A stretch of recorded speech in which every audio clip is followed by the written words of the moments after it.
नमस्कार मंडळी, राम राम. तर आम्ही अजून जात आहो आमच्या गावी. तर गावी कशाला जात आहो, काय नाही, कोणतं कार्यक्रम आहे तुम्हाला समोर व्हिडिओमध्ये समजेलच. तर इथे पहिले आम्ही मस्त तयार झालेलो आहो, बॅग पॅकिंग वगैरे पूर्ण झालेली आहे. तर चिकलू खेळत होती मस्त तयार होऊन. आम्ही चहा वगैरे घेतलं, मग आम्ही निघालो. तर चिकलूसाठी पहिले आम्ही थोडं खाऊ वगैरे घेतलं, चॉकलेट वगैरे, कुरकुरे, बर्गर वगैरे आमच्यासाठी घेतलं. मस्त बर्गर वगैरे खात आम्ही निघालो. आमच्यासोबत मामा पण येत आहे. मामा आम्ही सगळे मिळून जात आहो.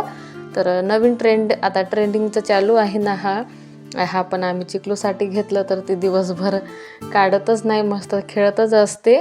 मग आमच्या गावाजवळच्या मार्केटमध्ये भाजीपाला, दूध वगैरे घेतलं आम्ही. चिकलू झोपलेली आहे आणि मस्त हा संध्याकाळचा व्ह्यू आहे. मग आम्ही आलो घरी. हा व्लॉग आहे मागच्या दिवशीचं. तर आज आहे माझ्या भाचीचं साखरपुडा. तर साखरपुड्याची पूर्ण तयारी चालू आहे. तर मावशी, ताई वगैरे पूर्ण तयार झालेले आहे. तर छान पूर्ण पाहुणे मंडळी आता यायला सुरुवात झाली आहे. तर एंगेजमेंटचं फुल व्लॉग पण मी यूट्यूब चॅनलवरती अपलोड केली आहे. तर नक्की जाऊन पहा फ्रेंड. एंगेजमेंट खूप छान झाली, मस्त आम्ही सगळ्यांनी फोटो वगैरे काढून घेतलं.